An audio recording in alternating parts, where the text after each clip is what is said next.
嗨，大家好啊！咁啊，成聖今次咧就介紹埋第二樣油麻地區嘅特色嘅地標。咁啊，呢度就係位於九龍中央郵局左邊，就近住眾坊街嘅一個小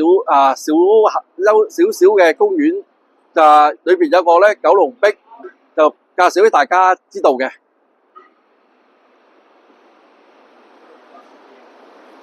呢個九龍壁咧係喺油麻地嚟講咧係唯一一個咧刻有9條龍嘅壁嚟嘅，咁相當宏偉，亦都相當壯麗。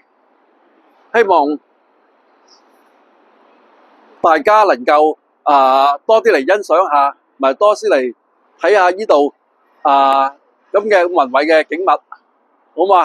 咁樣好，咁多謝大家欣賞啦，好，拜拜。